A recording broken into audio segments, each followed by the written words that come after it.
Welcome back from Thanksgiving break. I hope everyone had a nice break and a wonderful holiday with friends and family. I know that I did. And this time of year, as I was thinking about what to do for our next family time, is a great time to reflect, think about the things for which we're grateful, and to sort of map out where we want to go from here. In the school year, the fall sports are over.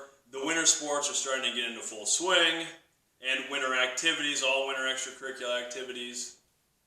The calendar year is winding down, so people in general are thinking about New Year's resolutions and things like that. And we'll later talk about New Year's resolutions specifically and why a lot of times they're not really effective. But it is that time of year where we reflect, and we're around friends and family, hopefully, for the holidays.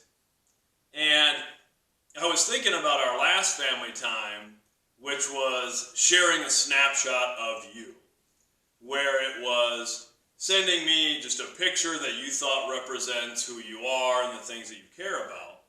And that is a great way to reflect, and I did something similar today. I was going through all of the photos on my phone for the last year, for all of 2019, because I was uploading pictures onto my computer to do some end of the year stuff, make Christmas cards, and we do some personalized ornaments with the kids' pictures and things like that. So I was just going through the photos.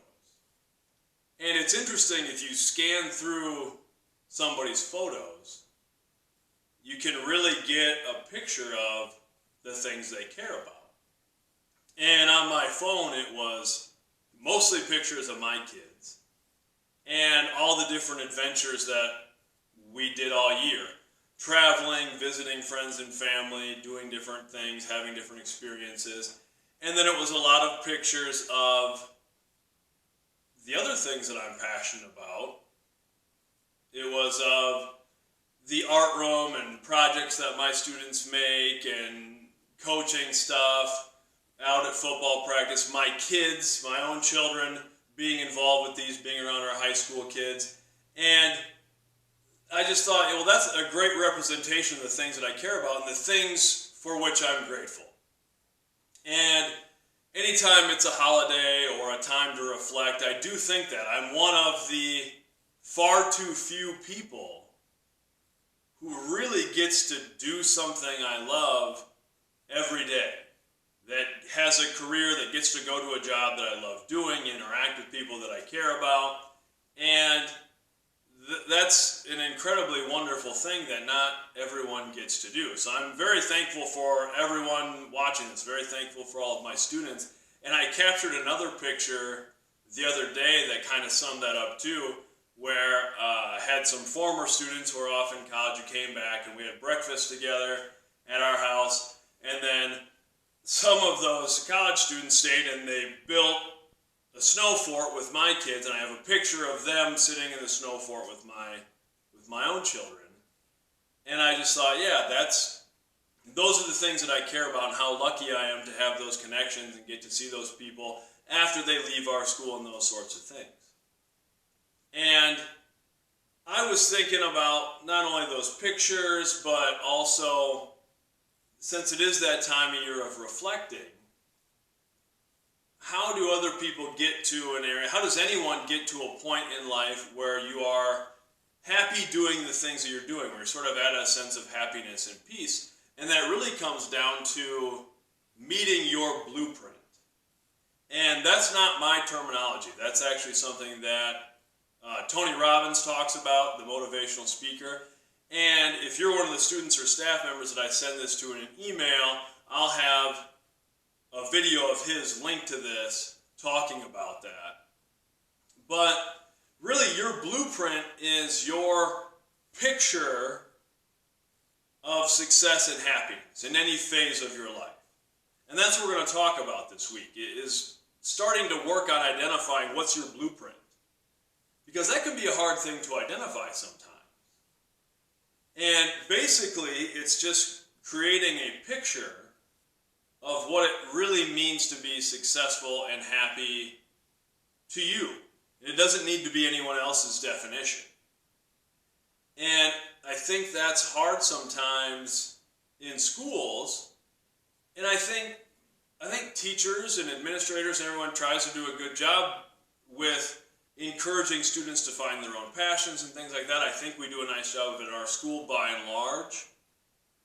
But it is something where, with standardized tests and general assessments for people, there are some things that that dictate an image of success, at least to an extent, to the students. That getting good grades and going to college and doing those sorts of things is sort of the image of success.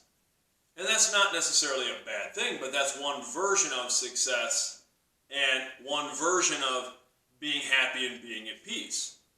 What I want you to do is start thinking about what are the specific things that make you happy, that create an image of peace for you. And a lot of times, the reason people are unhappy or depressed, outside of maybe a clinical type of depression where there are some other interventions that need to take place, but a lot of times people are upset, sad, depressed because their reality doesn't match their blueprint, doesn't match the picture they have in their head for what they should be doing or where they should be at in life in any phase of their existence. So to start looking at what our blueprint is and maybe identifying areas where we're not hitting our blueprint and how we can close that gap, I'm going to have you respond with a couple things. One, I want you to tell me an area of your life where you are happy, where you're fulfilled, where you think things are going great. Could be your family, could be something in school, could be an extracurricular activity, could be a friendship. But one area of your life where yeah, my happiness lies there, that feels like something really good and wonderful in my life. That's a big part of determining your blueprint. What are the things that actually make you happy? Because sometimes we do that. Sometimes we think we want something, we create an image in our heads, and that's not really the thing that makes us happy. I know I have done that many times in my life where, it doesn't need to be a major thing, but there's been different times in my life where I was an athletic director for a little while. And I sort of thought that seemed like the natural progression of you coach. I'd been a head coach before, you'd become the athletic administrator, but I didn't like it. And that's not to knock it, it's a really important job. But I didn't like being an athletic director because it was all of the things about coaching that I didn't really enjoy. It was the paperwork and the contacting people and the setting things up. I don't really enjoy that very much. I love coaching. I love working with athletes. So I was doing less of that and more of the administrative stuff I didn't really like. So I had this blueprint that I'm like, oh, that's something that you do just in the progression. Then I become an athletic director. Well, I did it for a little while, and it turned out that's not what I really like. I've been a head coach before, and I don't particularly want to be a head coach again either. I like being an assistant coach in a program that I enjoy because I like just being able to focus on the coaching. I don't really want to do the extra administrative stuff and deal with equipment and all those sorts of things. I like to coach. So sometimes we get these ideas of, well, this is what success is to keep climbing the ladder and keep doing things like that. But if we're not really happy and fulfilled in that, we need to make some changes. And that's the next thing I'm going to have you respond to me about. It's what's an area of your life where you're unhappy? Or if you're not totally unhappy with something, what's an area that you would like to make some improvements in? And answering those two questions is a good starting point for finding your blueprint. Hey, what are some things that I really like?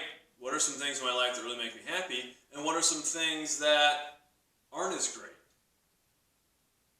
And then it's about determining what we do with those things we're not happy about. And the options are really, and this is directly from Tony Robbins too, is he says, you can either blame something, and far too often we do that. We blame other people, we blame circumstances, but that's not a great practice because it takes the power off of us and it puts it on something we don't have control over. So that's not very useful. It's best to put that aside. Don't blame others, don't blame, even if there is a situation where someone does something negative to you, we don't have a lot of control over that.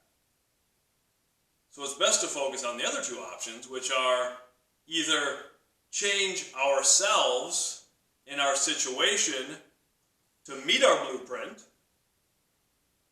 or to change our blueprint. And a lot of times, and this is what Tony Robbins says too, a lot of times it's a combination of both. If we're not happy with how school is going, maybe we're not doing real well academically, or we're struggling with some things, well, we may need to change our approach, and we may need to change what we view as success in those areas. Maybe certain classes are very difficult, but if we put in some work, we can reach a certain level. Maybe our definition of success is going to be a little different than someone else's, but that's okay.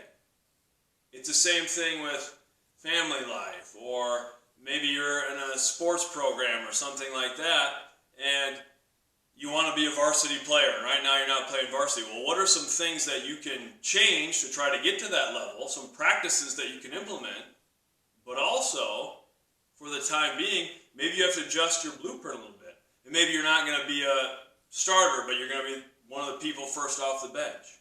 Or you're going to contribute in practice. Those are okay things too, but it's about finding where are we happy with things, where are we unhappy with things, and then the next step will be, what do we do to try to close down some of those gaps? So that's what I want, is I want one area of your life you're happy, one area of your life you're unhappy, and then I just want one idea of something that you could do to change that area where you're unhappy. Either to adjust your practices or to adjust your blueprint, or a little bit of both. Because that's a big thing, is looking at what's this picture we've created in our head. And if we're not meeting that picture in our head, what are the things that we can control to try to meet that picture? And if there are things that are out of our control, how do we adjust our blueprint a little bit to still find a life that's happy and fulfilling and has more of those things that we are happy about? So that's what we're talking about this week. I'm excited to be back with everybody after break. Much love.